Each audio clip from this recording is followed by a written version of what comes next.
Este episodio nace de algo profundamente personal, aspectos de mi vida que durante mucho tiempo defendí, después rechacé y que hoy entiendo como parte del proceso de desarrollar pensamiento crítico. Este episodio es un compilado de testimonios. Hablo de corrientes religiosas y filosóficas específicas, pero el mecanismo que examino también puede aparecer fuera del templo, de las iglesias o de las instituciones. Cambian los actores, pero el mecanismo permanece. Comencemos. Durante mucho tiempo creí que una institución religiosa era uno de los pocos lugares donde el caos del mundo podía adquirir un sentido. Afuera estaban la enfermedad, las deudas, la violencia y la certeza insoportable de que la vida puede cambiar en unos segundos sin pedirnos permiso. Dentro de esa institución, en cambio, parecía existir un orden invisible. Cada pérdida escondía una enseñanza, cada espera formaba parte de un propósito y cada herida ocupaba un lugar necesario dentro de un plan mayor. También nos protegía de la posibilidad de que algunas cosas no sucedan por una razón y que el sufrimiento no siempre nos haga mejores y que una tragedia puede ser simplemente una tragedia. La religión ofrecía una respuesta frente a ese abismo y yo creí en ella. Yo no conocí una iglesia desde la distancia cómoda del crítico que observa a los creyentes como si fueran criaturas extrañas.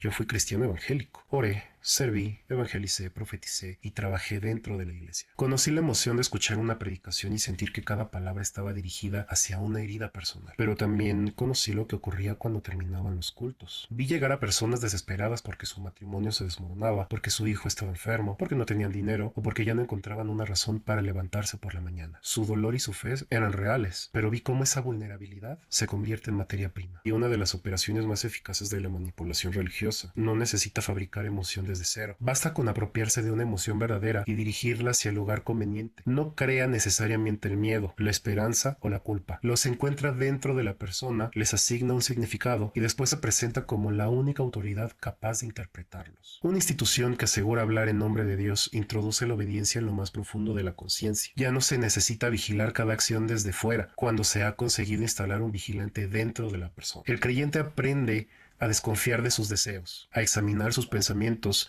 y a interpretar sus dudas como señales de corrupción. Uno cree que está obedeciendo libremente cuando su voluntad ya fue educada para desear aquello que la institución necesita. Esa es la paradoja. La manipulación más sofisticada no obliga a una persona a actuar contra su voluntad.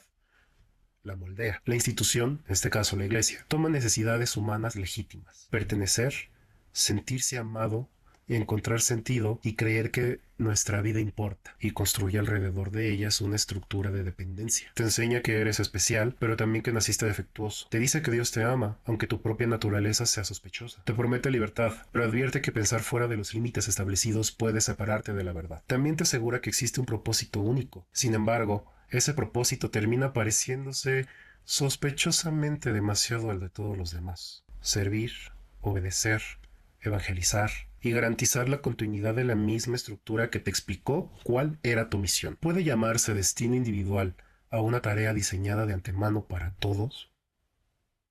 Y aquí entra igual en una paradoja que hay 5 ministerios. La música, que es adoración, la profetización, la evangelización, el pastoreo y el apóstol.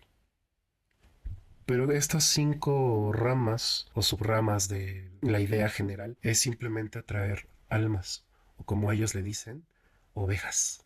Entonces, tu propósito, a pesar de que esté en la música, hablarle a la gente, en orar por los enfermos, es lo mismo, llevar gente a la institución.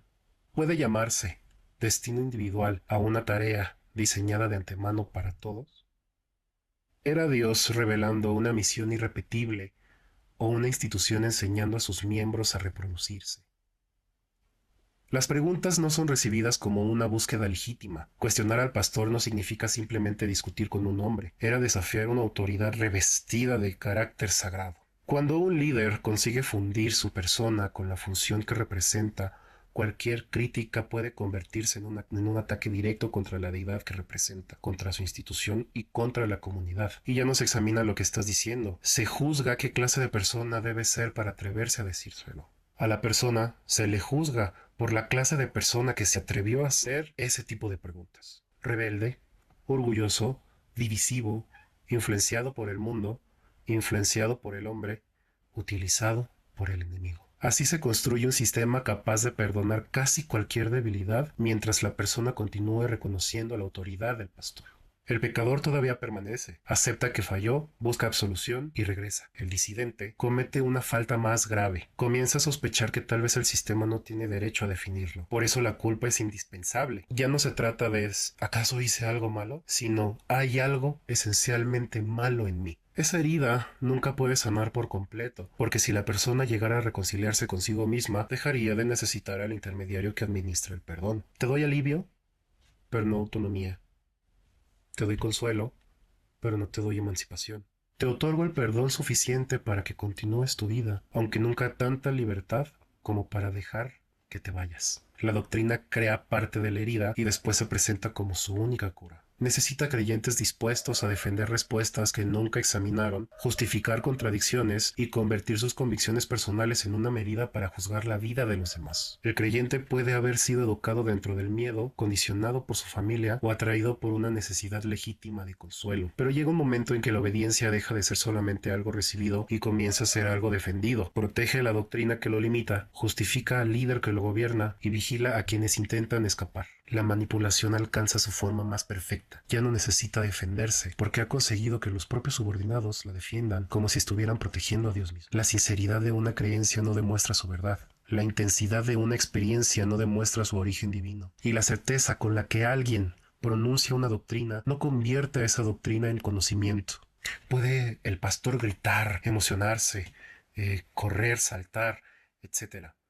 Pero lo que está diciendo está vacío. Porque una persona puede estar profundamente convencida y profundamente equivocada. Puede creer que está salvando un alma mientras destruye la libertad de quien tiene enfrente. No necesita que sus participantes sean conscientemente perversos, le basta con que estén convencidos. Porque el fanático más peligroso no es siempre quien sabe que miente, es quien ha dejado de concebir la posibilidad de estar equivocado.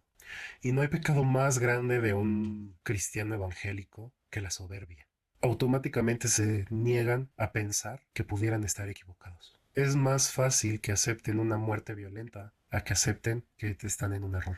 Durante mi periodo en la iglesia nos enseñaban a acercarnos a personas con una frase que a mí en lo personal se me hacía muy extremista, que era lo siguiente: yo te puedo demostrar el poder de Dios. Lo repetíamos con una convicción tan enérgica como si realmente poseyéramos una evidencia que el resto del mundo todavía no había visto. Después hablábamos de milagros, profecías, sanidades, liberaciones demoníacas y personas que caían en el suelo bajo el supuesto poder del Espíritu Santo. Yo participé en todo eso. Oré por enfermos, evangelicé, profeticé, hablé en lenguas y participé en liberaciones. Llegué a ocupar una posición de liderazgo. Y desde afuera la gente podía ver que yo podía parecer completamente convencido, pero la realidad es que nunca lo estuve. Siempre existió una duda que por mucho que hablara de poder de Dios, no conseguía silenciar. ¿Aquello era realmente una manifestación sobrenatural o estábamos presenciando una forma de sugestión colectiva? Porque dentro de la iglesia, por ejemplo, se nos habla de milagros. Cada domingo los pastores obran y declaran sanidad por los enfermos. Ok, qué bueno que les das esperanza. Pero ¿cómo justificas, o más bien, cómo compruebas que sí se sanó realmente? ¿Por qué no, después de haber orado, llevas a la persona al hospital? O llevas a la persona que se haga estudios para confirmar que el testimonio de sanidad es legítimo. O por ejemplo, en algo muy interesante, en las liberaciones demoníacas. Muchas veces yo participé en estos famosos retiros donde había temas específicos dedicados a hablar sobre manifestaciones, liberaciones, todo lo referente con el malo, con el enemigo. Pero si lo vemos desde la psicología, Dios estaba realmente reaccionando ante posibles demonios, o la música, el ambiente, el tema y la intensidad del orador hacían que llegara ese momento. Sí, muchas personas vomitaban, gritaban, meramente show. Al final de cuentas, puedes ver que es pura sugestión colectiva. Cuando una persona comienza a llorar durante la adoración, Dios la está tocando o está reaccionando a la música, al ambiente y a la intensidad emocional del momento. Cuando alguien tiembla, grita o cae durante una liberación, estábamos expulsando una entidad o representando entre todos aquello que esperábamos que sucediera. La sugestión, cuando preparas el camino de la sugestión, cosas interesantes pueden pasar y no necesariamente tienen que ser sobrenaturales. Es simplemente la psique reaccionando como los oradores esperan que reacciones. Te dicen que eres pobre porque tu abuelo hizo un pacto con el diablo. Pues tu reacción en ese momento va a ser: pues me libero de esa de ese pacto a través de vómito, llorar o gritos. Entonces, si la persona que está al lado casualmente está pasando por la misma situación, va a pasar lo mismo con esa persona. Y así sucesivamente, una cadenita donde todo el mundo está llorando, todo el mundo está vomitando, todo el mundo está expulsando demonios. Cuando hablábamos en lenguas, ¿cómo realmente sabíamos lo que eran ese tipo de dialectos? ¿Realmente una fuerza divina utilizaba nuestra voz? ¿O habíamos aprendido a producir sonidos que la comunidad reconocía como una señal espiritual? Si tú has sido una iglesia evangélica, en este caso protestante, no, ¿cómo se llama? Pentecostales. Ya me acordé. Una iglesia evangélica pentecostal te va a decir que ciertos sonidos son realmente un idioma que ningún ser humano entiende. Hasta yo lo puedo hacer ahorita aquí.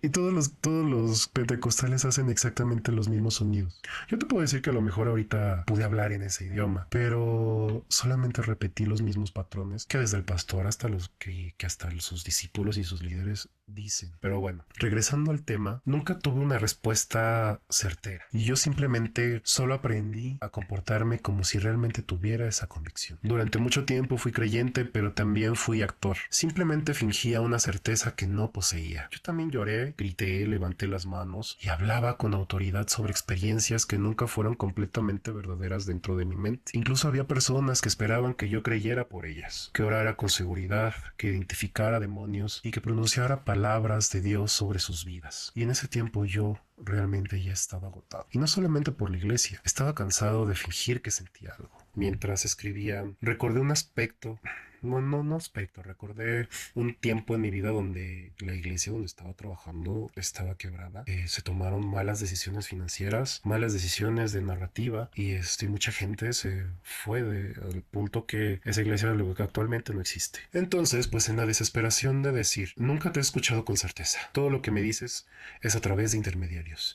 Y esos intermediarios aseguran que escuchan directamente la voz de Dios. Así que una noche, que fue la última vez que decidí orar, la última vez que decidí hacer exactamente aquello que los pastores enseñaban y que incluso yo enseñaba cuando alguien deseaba escuchar la voz de Dios, pedirle que hablara directamente conmigo. Cualquier cristiano que me esté escuchando y que me diga que hice un paso mal, por favor lo espero en los comentarios. Pero estoy 100% seguro que seguí todos los pasos al pie de la letra para poder al menos escuchar un hola de aquella deidad. Comencé con lo simple.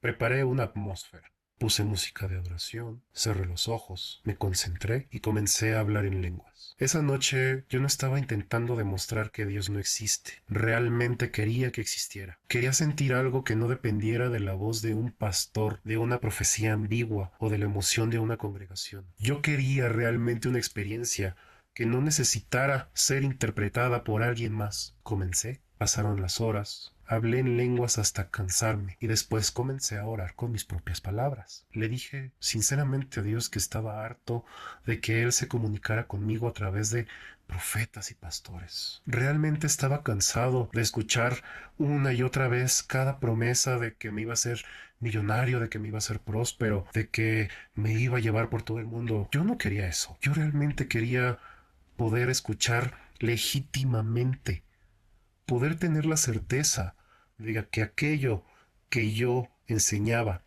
que yo profesaba era real. Le dije que si realmente él deseaba, perdón, que yo continuara sirviéndole, él me tenía que hablar directamente. Ni siquiera le pedí que moviera un objeto, no le pedí una visión, un milagro, no le pedí que me revelara el futuro. Le pedí algo tan sencillo como un hola. Continué orando. Realmente intenté mantener la fe, la concentración y la disposición que me habían enseñado, que yo enseñaba. Pedí perdón, confesé mis dudas y traté de encontrar las palabras correctas, pero no ocurrió nada. Alrededor del amanecer, me quedé sin lenguas, me quedé sin música y me quedé sin palabras. Después de haber intentado toda la noche hablar con una presencia que nunca respondió, simplemente guardé silencio y dije, no sé qué más decirte. No te siento y no te escucho. Yo ya no voy a hablar. Quiero que tú hables. Si realmente quieres que te sirva y si es verdad que existes, me vas a hablar. Si todo lo que me han profetizado es real, voy a escucharte. Y esperé. Ya no puse otra canción, no repetí más sonidos y no intenté fabricar otra emoción.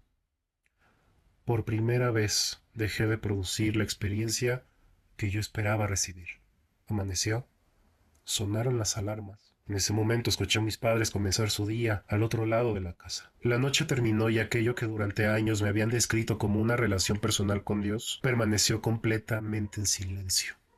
No escuché su voz, no sentí ninguna presencia y no recibí ninguna respuesta. Solo estaba yo, exhausto, dentro de una habitación donde había intentado conversar con alguien que nunca habló. Y saldrá uno que otro a decirme: es que yo sí escucho la voz de Dios, yo sí seguí los pasos y a mí sí me habló. Qué bueno que tu subconsciente te pudo dar una respuesta de alivio. Yo callé mi subconsciente, dejé mi mente en blanco. No pasó nada. Si a ti te convenció que el hablarte a ti mismo fue una demostración legítima de una divinidad, te felicito. Pero a mí no me funcionó. Aquella noche no demostré filosóficamente que ninguna forma de divinidad pudiera existir. No resolví uno de los misterios más grandes del universo, pero sí descubrí que ya no podía seguir afirmando que tenía una relación con el Dios que me habían enseñado a predicar. Si Dios deseaba que yo le sirviera, él conocía la duda que me estaba destruyendo. Si era omnisciente, sabía exactamente qué necesitaba escuchar. Y si era omnipotente, un simple aquí estoy no podía representar una dificultad, pero no respondió. Entonces recordé todas las ocasiones en las que supuestamente había sentido su presencia. Siempre se preparaba una atmósfera, siempre había música, había una predicación, había gritos,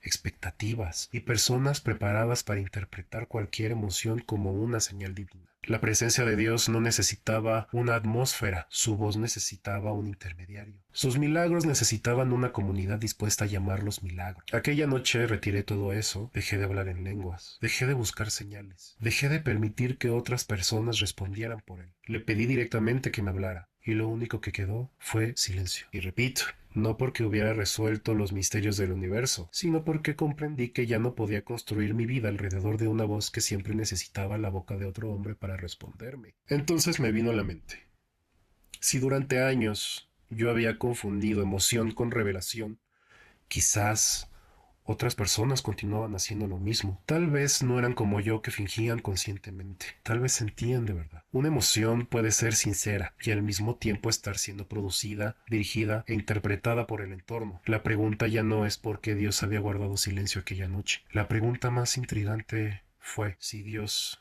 guardó silencio, ¿quién había estado hablando durante todos los años anteriores en nombre de él? Si te pones a pensar, nunca faltan respuestas. Si dudas, te falta fe. Si estás cansado, debes esforzarte más. Si una oración no funciona, quizás no habías creído lo suficiente. Si atravesabas una crisis, Dios está tratando contigo. Y si comienzas a cuestionar el sistema, el problema no podía estar en la doctrina. El problema tiene que estar en ti. Hablo de una sensación permanente de no ser suficiente, no orar lo suficiente, no servir lo suficiente, no creer lo suficiente y no dar lo suficiente. Un creyente reconciliado consigo mismo es el más difícil de controlar. Puede reconocer sus errores sin interpretarse como una criatura esencialmente defectuosa. Puede corregir una conducta sin entregar su identidad entera a quien administra la absolución. Por eso, el alivio siempre es semanal. Uno llora, confiesa, siente que una carga ha sido retirada y regresa a casa convencido de haber comenzado de nuevo.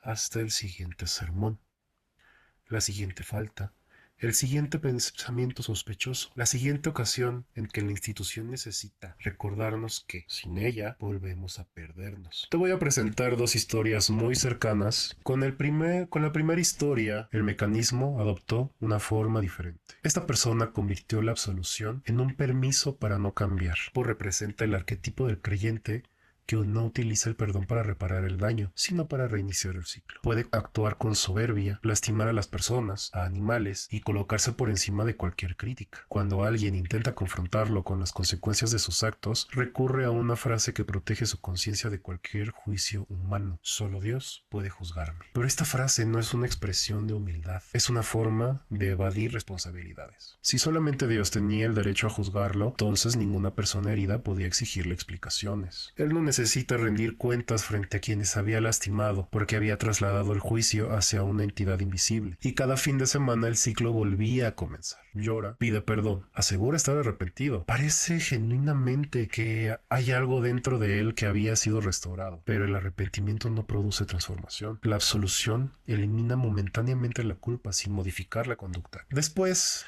al poco tiempo, muy poco tiempo, regresa la soberbia, el daño y la certeza de que nadie tiene el derecho a cuestionar. El patrón siempre se repite: daño, confrontación, superioridad espiritual, perdón y reincidencia. Comprendamos que el perdón religioso también puede convertirse en una forma de evasión moral. El problema es que se usa el perdón como una puerta giratoria. Entras cargando la culpa, salías sintiéndote limpio y regresaba poco después a repetir exactamente la misma conducta. En la siguiente historia aparece otra expresión de este mismo problema, pero con lo siguiente: la doble moral convertida en autoridad espiritual. Y aquí abro un paréntesis con lo siguiente: toda persona tiene el derecho de equivocarse por ignorancia, pero asimismo tiene la obligación de corregir y reparar el daño causado, no importa el tiempo que haya pasado. Esta persona ejerció muchos tipos de violencia y lo hizo mientras sus víctimas todavía no podían comprender plenamente lo que ocurría y ni mucho menos defenderse. Con el tiempo, esta persona se convirtió al cristianismo, creció dentro de la iglesia. Desde entonces predica sobre carácter, dominio propio, santidad, rectitud y devoción. Habla sobre la clase de vida que, según, debería distinguir a un verdadero cristiano. Juzga a quienes no alcanzan su nivel de compromiso con la iglesia. Cuestiona la espiritualidad de quienes no sirven lo suficiente, que no se entregan por completo o no utilizan sus talentos exclusivamente para adorar a Dios. Y aquí la hipocresía comienza cuando alguien construye una reputación de santidad sin enfrentar a quienes dejó heridos en el camino. El carácter se demuestra cuando una persona es capaz de mirar de frente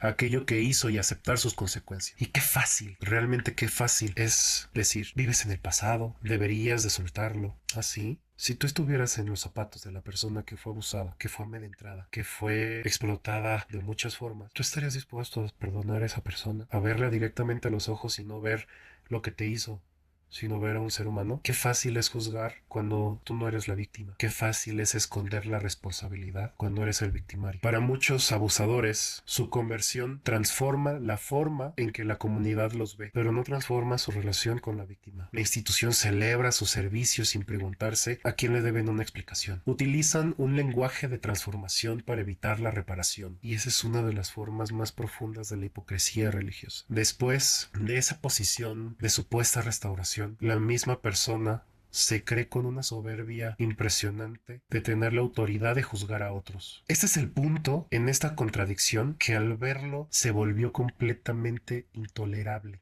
La moral se comienza a transformar cuando desaparecen las excusas, cuando la persona deja de esconderse detrás de Dios o de una deidad, y cuando reconoce el daño sin pedirle a la víctima que lo minimice, lo olvide o lo perdone, y cuando comprende que pedir perdón no garantiza recibirlo. Y esta es la seducción de la religión: una nueva identidad, una nueva criatura, sin exigir necesariamente una reparación proporcional al daño causado. Y ese mecanismo no existe únicamente en la vida privada de algunos creyentes. También formaba parte de la manera en que la propia institución protegía su autoridad, administraba la culpa y convertía la necesidad humana en obediencia. Y esto lo vi cuando trabajé dentro de la iglesia. Cuando estuve tras bambalinas, escuché conversaciones de pastores en las que los temas de las predicaciones no se elegían solamente por una supuesta necesidad espiritual o lo que todos los predicadores dicen: revelación de Dios. Si la iglesia necesitaba más dinero, había que aumentar los diezmos y fortalecer las ofrendas. Entonces aparecían sermones supuestamente revelados sobre obediencia, gratitud, siembra, cosecha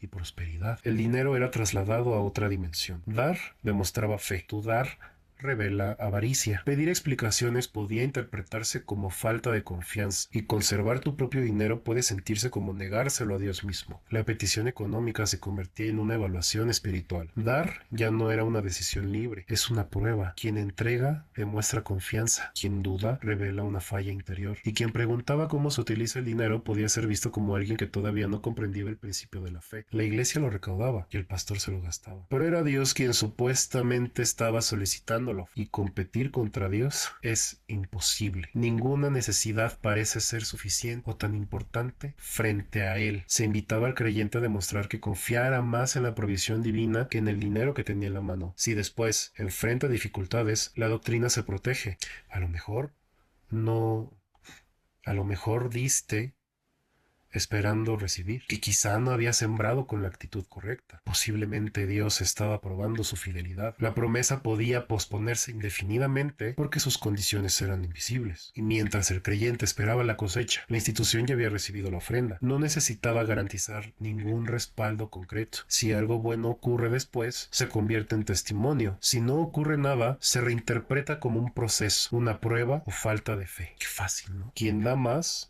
es admirado. Quien sirve sin descanso se convierte en un ejemplo. Quien obedece sin preguntar era considerado maduro. Los propios creyentes compran su nivel de entrega, celebran el sacrificio y convierten la renuncia personal en evidencia espiritual. Por eso tantos creyentes les resulta difícil reconocer la propia explotación que están viviendo dentro de una actividad presentada como propósito. No importa si la persona descuida su descanso, su trabajo o sus relaciones. Si todo se hace para Dios, el desgaste adquiere una apariencia sagrada. La institución recibe trabajo gratuito, dinero y lealtad, y el creyente recibe una identidad: el servidor, el líder, el guerrero espiritual, el instrumento de Dios. El título emocional compensa la ausencia de los límites. Muchos obedecen porque la iglesia ha conseguido unir la sumisión con las cosas que más se necesitaban: pertenencia, reconocimiento y propósito. Elegirse a uno mismo se confunde siempre con egoísmo, y existe una consecuencia más grave que perder dinero y tiempo. La institución enseña que Dios debe estar por encima de todo, del trabajo, de la pareja, de los hijos y de la propia vida, y esa idea siempre se presenta como una prueba de fidelidad. Por eso, cuando se lleva hasta las últimas consecuencias, esta prueba transforma el amor en una jerarquía, donde las personas reales siempre pueden ser sacrificadas en favor de una autoridad invisible. ¿Crees que se me olvidó contarte la historia de la última persona? Ahí te va. Durante años, un hijo, llamémoslo agnóstico, ni siquiera ateo. Este hijo intentó construir una relación con su madre cristiana, evangélica, pentecostal. Cada acercamiento terminaba atravesado por la religión. No podía existir simplemente como su hijo. La vida de este hijo debía ser evaluada, las ideas corregidas y sus decisiones interpretadas desde una doctrina que él no reconoce como autoridad. Cuando intentaba expresar dolor, recibía argumentos. Cuando pedía cercanía, aparecía la necesidad a Dios. Y cuando simplemente deseaba ser escuchado, se encontraba nuevamente frente a una predicación. Simplemente buscaba un abrazo sincero, y la religión había ocupado el espacio donde debía existir una relación. Este hijo le pedía a su madre que no abandonara sus creencias, ni que negara aquello que daba sentido a su vida. Le pedía lo más sencillo: que pudiera ver a su hijo antes de verlo como alguien que rechaza su dogma. Pero en distintas ocasiones esta madre le dijo,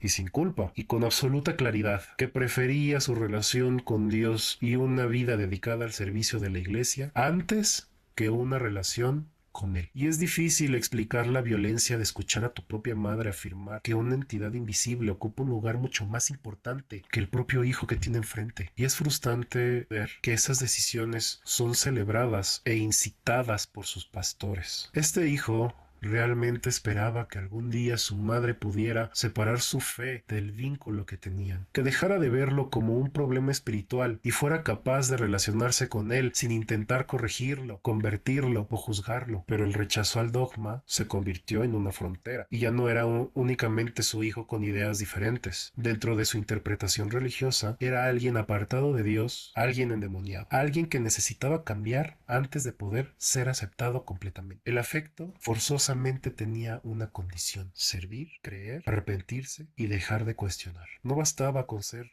solamente su hijo, también debía ser la versión del hijo que su religión podía aprobar. Y con el tiempo esta persona comprendió que competir contra Dios es imposible. Dios nunca se equivoca, nunca la decepciona y nunca contradice aquello que ella deseaba creer. Él, en cambio, una persona normal, hace preguntas, rechaza sus prejuicios y se niega a representar una fe que no comparte. Para la madre, la religión le ofrece certeza y su hijo le exigía una relajación. La madre escogió la certeza. Y la iglesia había conseguido algo extraordinario: convertir el abandono emocional en una forma de fidelidad. Esta madre podía distanciarse emocionalmente de su propio hijo, vivir dentro de la misma casa, pero espiritualmente, emocionalmente, con una barrera impenetrable. Y dentro de la misma lógica religiosa, esa decisión puede interpretarse ni siquiera como una pérdida. Se interpreta como una prueba de que está colocando a Dios por encima de todo. El dogma le permite ser cruel para sentirse obediente. Y el fanatismo no siempre destruye una familia mediante gritos, amenazas o violencia física. A veces lo hace con una serenidad mucho más cínica. Convence a una persona de que rechazar a alguien que ama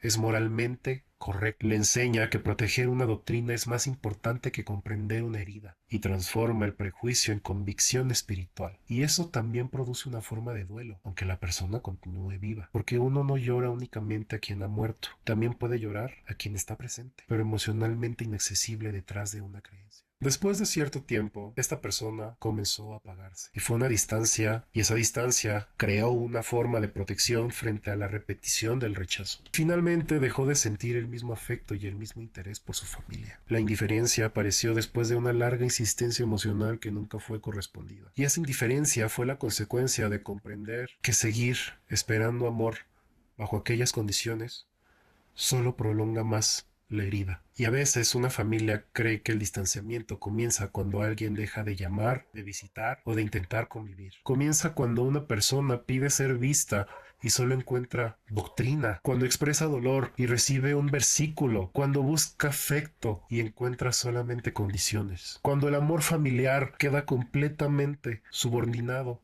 a la obediencia religiosa. Estas experiencias también cambiaron mi forma de entender la fe. Cuando la institución dice que defiende a la familia, pero enseña que cualquier relación puede sacrificarse si ésta entra en conflicto con Dios. El problema es que Dios mismo nunca apareció para explicar qué es lo que exigía. Simplemente otros hablan por él. El pastor, la doctrina, la interpretación. Esta madre no tenía frente a ella una abstracción, tenía a su propio hijo, pero el dogma había conseguido que una idea pesara más que una presencia. Y esa fue una de las razones más profundas por las que rechazo el cristianismo evangélico. No solo porque dudara de sus milagros, o de sus profecías, o de la voz de sus líderes. Lo rechazo porque vi lo que podía hacer con el amor. Puede condicionarlo, jerarquizarlo, convertirlo en premio para quien obedece y retirarlo de quien se negaba a someterse. La religión siempre promete una familia espiritual, pero la que ya tienes la debilita. Cuando dejé de creer en el lado que me habían enseñado a defender, no desapareció de inmediato la necesidad de encontrar una explicación total, solo cambié de dirección. Si el cristianismo había utilizado a Dios para justificar la obediencia, pensé que su adversario podía representar lo contrario: rebeldía, conocimiento, autonomía y ruptura con la moral que me habían gobernado. Así llegué al satanismo teísta. No buscaba provocar a los cristianos ni utilizar símbolos oscuros para construir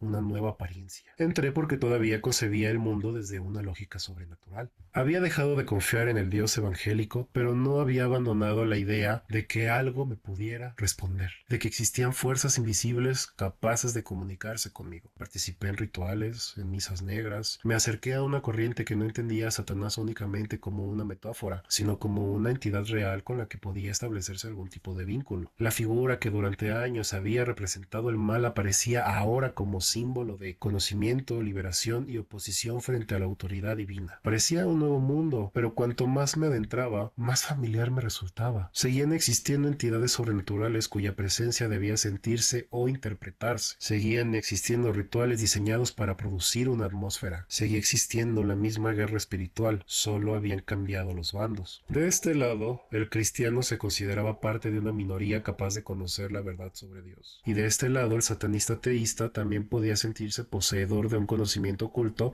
que el resto de la humanidad era capaz de comprender. Uno hablaba de revelación y el otro de conocimiento prohibido. Uno se consideraba elegido por Dios y el otro podía sentirse apartado de una humanidad dormida, sometida o engañaba. Aquello me obligó a enfrentar una verdad. Quizá no había escapado del cristianismo, tal vez solo lo había invertido. Seguía aceptando su cosmología, seguía aceptando un universo gobernado por las mismas figuras, aunque hubieran cambiado mi lealtad. La rebelión dependía de aquello que pretendía rechazar. Sin el Dios cristiano, la figura de su adversario perdía gran parte de su función. Sin el relato bíblico, la inversión de sus símbolos deja de tener el mismo significado. El satanismo teísta parecía colocarse frente al cristianismo, pero continuaba girando alrededor de él.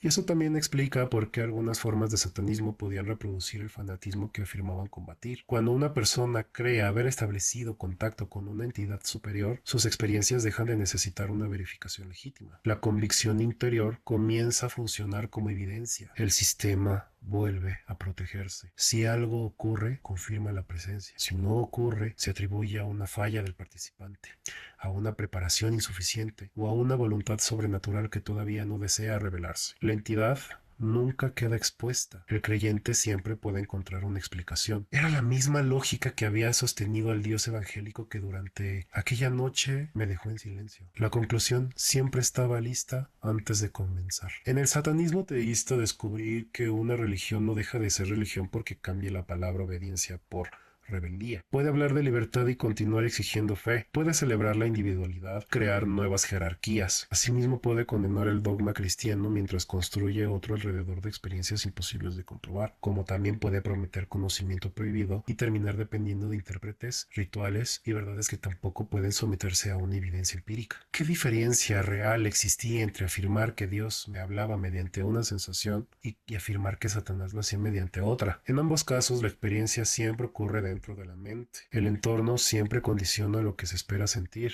y en ambos casos una interpretación aprendida convertía la emoción en prueba. El cristianismo me había enseñado a desconfiar de mis deseos porque podían provenir del demonio. El satanismo teísta podía llevarme al extremo contrario, considerar que la transgresión, la oscuridad o la oposición poseían un valor especial por sí mismas. Para mí la definición que más me gusta de la libertad es conscientemente asumir que ninguna entidad invisible vendrá a responsabilizarse por aquello que hagamos. Yo no estaba dispuesto a pasar el resto de mi vida intentando escuchar a otra entidad en el mismo silencio. El problema es seguir buscando afuera una autoridad que justifique quién debe ser. No necesitas reemplazar a Dios con Satanás. Necesitas dejar de arrodillarte ante ambos. Y fue así como comencé a acercarme a una forma distinta dentro del mismo satanismo. Esta forma no entiende a Satanás como una entidad real, sino como un símbolo de individualidad, escepticismo y una oposición frente a la culpa religiosa. Esta corriente filosófica devuelve la responsabilidad de vivir a uno mismo. Esta corriente comprende que el problema no es haber elegido una deidad sobrenatural. El problema en sí es seguir buscando una identidad o una entidad. Representó para mí una ruptura distinta porque no pedía creer en Satanás como un ser real, sino como la figura. La deidad dejaba de ser una entidad sobrenatural y simplemente se convertía en un símbolo, una oposición frente a la obediencia ciega, afirmación del individuo, escepticismo ante lo sagrado y rechazo de la culpa utilizada como instrumento de control. Ya no se trata de servir arriba o abajo, se trata de dejar de servir a dioses. Ninguna entidad iba a decirme quién debía ser, ningún profeta podía sustituir mi juicio y ningún plan escrito antes de mi nacimiento justificaría mis decisiones. La libertad deja de consistir en elegir al amo correcto y comienza con la posibilidad de no tener amo. También cambió mi relación con los rituales. Ya no necesitaba interpretarlos como una prueba hacia fuerzas invisibles. Podía funcionar como representaciones simbólicas, formas de dramatizar emociones, cerrar etapas o expresar aquello que la moral religiosa me había obligado a reprimir. El ritual ya no demostraba la existencia de una identidad, revela lo más profundo de la persona que lo está realizando. Y aquí la diferencia está en reconocer que la experiencia surge de nosotros mismos, de nuestra propia mente, de nuestras propias emociones, la imaginación y de la necesidad de convertir ciertos momentos en símbolo. No es Satanás hablando, no es Dios hablando, soy yo utilizando una imagen para comprenderme. La virtud en la religión consiste en renunciar, callar, servir y soportar. Y en la corriente lavellana me permitió contemplar al individuo desde otro lugar. Desear no es automáticamente corromperse. Disfrutar no es una deuda moral. Como lo platiqué no en este episodio, que en el anterior, si no me equivoco, por muchos años fui consumidor de estupefacientes y yo justificaba la adicción con el disfrute. Hay una línea muy delgada entre el placer y la adicción. Yo esa línea nunca la visualicé y yo me fui directo. Me volví adicto a muchas sustancias que al día de hoy han afectado no solamente mi salud física, mi salud mental, mi salud cognitiva. Hay emociones, hay ciertos procesos que mi mente no puede estar al 100%. Si te soy honesto, no me arrepiento porque lo disfruté y porque nadie me obligó. Estoy consciente de las consecuencias que estoy pagando por haber sido consumidor. A pesar de que no me arrepiento, entregó una factura enorme que al día de hoy sigo pagando, a pesar de que dejé de consumir hace muchísimo tiempo. Y que afortunadamente tuve un excelente psiquiatra, un excelente psicólogo. Si bien no eliminó el 100% todas las consecuencias de haber abusado por tanto tiempo de las sustancias, sí pude recobrar, a lo mejor no al 100%, pero sí una parte, y sí pude bajar sobre todo la ansiedad. Simplemente disfrutar dentro del marco legal, social, psicológico. Dentro de esos límites no existe una deuda moral, y proteger los propios límites como persona no significa dejar de amar a los demás. La existencia no tiene que justificarse mediante un sacrificio. Puede ser vivida, pero recuperar al individuo no significa declarar que todo deseo es bueno ni que cualquier acto queda legitimado porque produce placer. Una persona puede destruirse obedeciendo sus impulsos. El deseo necesita conciencia, la libertad necesita consecuencias. Y la responsabilidad personal comienza cuando dejamos de atribuir nuestras decisiones a Dios, al demonio, al destino o a una supuesta guerra espiritual. Sin una divinidad que ordene y sin un adversario que nos tiente, la responsabilidad ya no se puede trasladarse hacia lo demás o hacia lo invisible. Mis actos son míos, así como mis consecuencias. Y esa idea es menos consoladora que el perdón religioso. Pero resulta que es más sana y más honesta. Yo ya no puedo dañar a alguien y después reducir el conflicto a una oración privada con Dios. No puedo declararme restaurado sin enfrentar a la persona que recibió el daño. El daño real exige reparación en el mundo real y tampoco necesito sentir culpa por aquello que no lastima a nadie. Entonces la pregunta ya no es ¿eso ofende a Dios? Ahora es ¿a quién perjudican mis acciones? Y ese desplazamiento cambia completamente la forma de entender la moral, y la ética deja de ser obediencia frente a una autoridad invisible y se convierte en responsabilidad frente a seres capaces de sufrir. No necesito imaginar un castigo eterno para comprender que la crueldad tiene consecuencias. No necesito una recompensa celestial para reconocer el valor de la lealtad, el cuidado o la honestidad. No necesito llamarme pecador para corregir aquello que sí debo cambiar, y mis vínculos no deben sacrificarse para complacer a una autoridad que nunca aparece para asumir las consecuencias. Toda filosofía puede transformarse en dogma cuando deja de tolerar preguntas. Incluso una doctrina que celebra la individualidad puede producir personas obsesionadas con demostrar superioridad. La autonomía puede generar narcisismo. El rechazo de la culpa puede utilizarse para evitar responsabilidades. Y la imagen del adversario puede convertirse en otra identidad incapaz de existir sin aquello que combatir. Por eso la corriente lavellana no consiste en sustituir la Biblia por otro libro ni al pastor por otro intérprete. Satanás representa para mí la negativa a someter la conciencia ante una autoridad que se declara sagrada, pero esa misma negativa debe aplicarse también para el satanismo. Ningún símbolo merece inmunidad y ningún símbolo merece adoración y sumisión. Sobre todo, ninguna filosofía debería escapar de la crítica. Deja de pedirle permiso a lo sobrenatural para poder existir. No necesitas formar parte de una guerra cósmica, ni que tus deseos se examinen sin considerarlos demoníacos, y que tus errores puedan corregirse sin declarar corrompida toda tu naturaleza. Sobre todo, el propósito que tú mismo escogiste para ti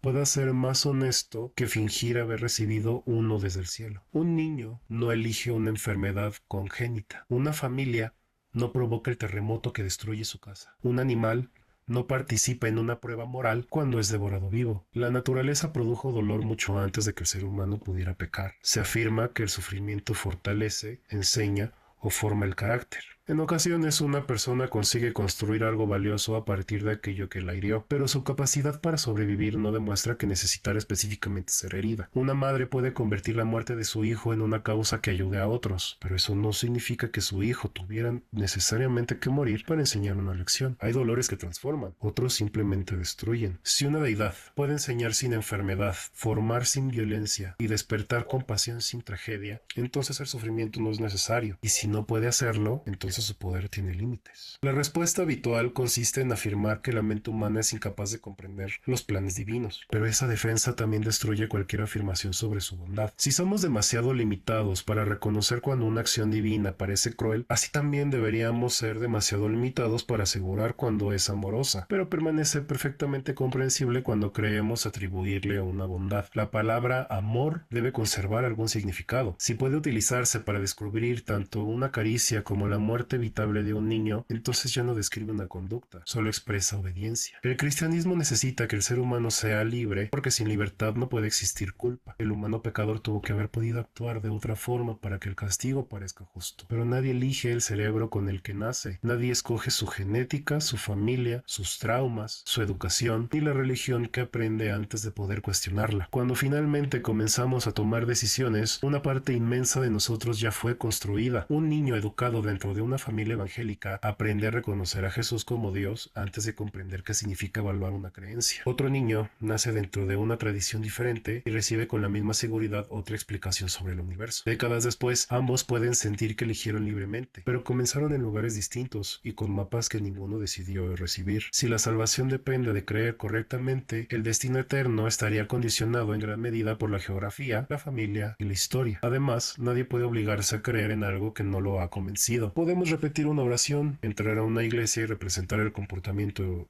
esperado, pero no podemos ordenar a nuestra mente que considere verdadera una afirmación que le parece contradictoria. Entonces, ¿qué significa condenar a alguien por no creer? ¿Se castiga una decisión moral o el hecho de no haber sido persuadido? Y aquí la contradicción se vuelve todavía mayor si cierta deidad conoce el futuro. Si es omnisciente, sabía antes de crearme cada pensamiento que tendría, cada duda que aparecería y el momento exacto que dejaría de creer. También eligió las condiciones, la familia, el temperamento, las experiencias, el silencio de aquella noche. Se dice que conocer una decisión no significa causarla, pero Dios no sería un observador que encontró el universo ya construido. Es su creador. No solo conocía el desenlace, eligió crear exactamente el mundo donde ese desenlace ocurriría. Si sabía que una persona terminaría condenada antes de darle la existencia, creó conscientemente a alguien cuyo sufrimiento eterno ya conocía. Después, llamó libertad al mecanismo que le permitiría responsabilizarla. Entonces el infierno se convierte así en el lugar donde Dios castiga a sus criaturas por no haber sorprendido su omnisciencia. ¿Por qué un Dios omnipotente necesitó una ejecución para poder perdonar? La doctrina afirma que el pecado separó al ser humano de Dios. La justicia exige un castigo, pero el amor deseaba salvarlo. La cruz habría permitido satisfacer ambas cosas. Cristo recibió la pena y la humanidad obtuvo el perdón. Sin embargo, Dios no habría encontrado una ley anterior a él. Él creó la norma, conoció la caída y determinado que la culpa requería sangre. Después, él mismo,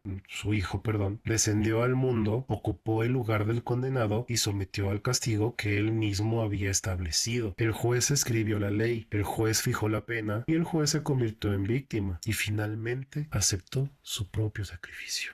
La cruz forma un sistema cerrado. Dios se entrega a sí mismo para satisfacer una exigencia que procede de sí mismo y conceder perdón que siempre. Dios se entrega a sí mismo para satisfacer una exigencia que procede de sí mismo y así conceder un perdón que siempre estuvo bajo su autoridad. La teología llama eso amor. Pero si Dios podía perdonar sin crucifixión y decidió no hacerlo, el sufrimiento fue una elección. Si no podía perdonar sin castigar, si no podía perdonar sin sangre, entonces no era omnipotente o existía una ley superior a él. También resulta difícil llamar justicia al castigo de un inocente en lugar del culpable. Si una persona comete un crimen y otra recibe la sentencia, no celebramos que la deuda fue pagada. Estamos reconociendo la injusticia misma. La inocencia de la víctima no vuelve más justo el castigo, lo vuelve completamente absurdo. Y la doctrina responde que Cristo aceptó voluntariamente. Pero el consentimiento de la víctima no convierte un sistema sustitutorio en justicia. Una persona puede ofrecerse para cumplir la condena de otra y el tribunal seguirá siendo injusto si lo permitiera. La pregunta ya ni siquiera es si Cristo quería morir, porque en el perfecto perdón que evocan, ese perdón necesitaba que alguien muriera. La cruz también convirtió la culpa en deuda personal. Cristo murió por tus pecados. Tus faltas colocaron los clavos. Tu naturaleza hizo necesaria su sangre. Tú mismo fuiste ese soldado romano que lo flageló hasta la muerte. ¿Cuántas cosas más te han dicho? Para que tomes ese sacrificio como deuda personal. Entonces, ¿cómo no abandonar la fe sin sentir que rechazas a quien se dejó matar por ti? La deuda dejó de ser una conclusión intelectual y se transforma en ingratitud frente a una víctima. Y esa imagen produce una obligación imposible de pagar, porque se afirma que la salvación es gratuita, pero al creyente se le recuerda constantemente el precio. Así, su vida ya no le pertenece porque fue comprada mediante sangre. La obediencia no desaparece. Así ya no obedeces para obtener perdón. Obedeces porque te perdonaron, pero aún así la deuda permanece. Después de examinar estas preguntas, comprendí que la religión había protegido a Dios mediante una combinación perfecta. La doctrina había construido una idea imposible de perder porque cualquier evidencia podía utilizarse para confirmarse. No necesito demostrar que Dios no existe para rechazar ese sistema. Me basta con reconocer que ninguna autoridad debería obtener inmunidad frente a las preguntas.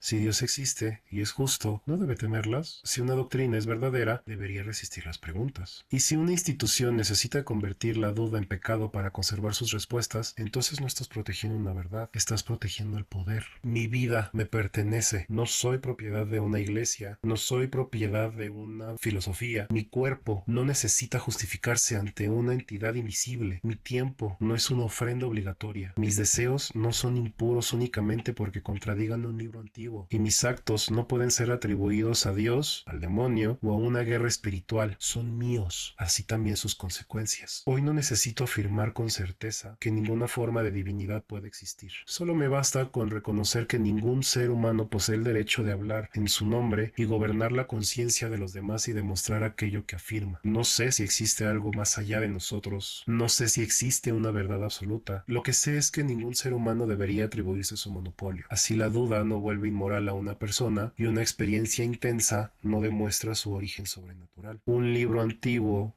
no merece más protección que las personas heridas mediante su interpretación. Ninguna madre debería sentirse virtuosa por colocar una doctrina por encima del hijo real que tiene frente a ella. Y la moral no necesita descender del cielo. Simplemente no hace falta imaginar una recompensa eterna para cuidar a alguien, ni mucho menos una condena para reconocer que la crueldad produce sufrimiento. No te preguntes si tus acciones ofenden a Dios. Pregúntate qué provoca en los seres que pueden padecer sus consecuencias. Sé honesto, porque la confianza importa. Ayudar simplemente porque el dolor del otro es real. Debemos reparar el daño que hicimos y entender que una oración privada no sustituye la responsabilidad frente a la persona que herimos. Una vida sin plan divino no es necesariamente una vida sin sentido. El sentido de la vida te lo das tú. El sentido no se descubre como una misión escrita antes de nuestro nacimiento. Se construye en los vínculos que elegimos, en aquello que creemos, en las personas a quienes protegemos, en la decisión de no transmitir a otros las heridas que recibimos. Si el universo no garantiza justicia, construirla se vuelve nuestra responsabilidad. Si ninguna divinidad vendrá a salvar al inocente, tenemos que hacerlo nosotros. Y si no existe otra vida donde todo será compensado, reducir el sufrimiento en esta adquiere todavía mayor urgencia. No necesito creer que fui elegido para considerar valiosa mi existencia. No necesito un enemigo para sentirme libre. No necesito que el universo me observe para asumir las consecuencias de lo que hago. Y no necesito una respuesta definitiva sobre Dios para rechazar a los hombres que utilizan su nombre como instrumento de poder. Prefiero una incertidumbre honesta a una certeza fabricada. Prefiero una moral que pueda explicar el daño que intenta evitar a una prohibición justificada únicamente por mandato. Prefiero construir vínculos con personas reales antes que sacrificarlos para demostrar lealtad a una entidad que ni siquiera aparece. Y prefiero vivir con preguntas antes que entregar mi conciencia a quien afirma poseer todas las respuestas. No importa si quien reclama nuestra obediencia es un pastor, un político, una ideología o una comunidad digital o incluso una corriente filosófica. Toda autoridad puede convertirse en religión cuando se declara incuestionable, necesita enemigos y transforma la pertenencia en obediencia. Por eso la libertad no consiste en creer en nada, consiste en no permitir que aquello en lo que creemos nos impida observar, preguntar y rectificar. Yo no abandoné una certeza para encontrar otra. Abandoné la necesidad de que alguien pensara por mí. Esa sea la invitación con la que cierro este episodio. Examina aquello que más temes cuestionar. Pregúntate quién te enseñó a temerlo. Observa qué perderías si dejaras de creer y quién se beneficia de que esa pérdida parezca insoportable. Desconfía de toda autoridad que convierta tu duda en una falta moral y sobre todo, desconfía todavía más de aquella que necesite tu culpa para conservar su poder.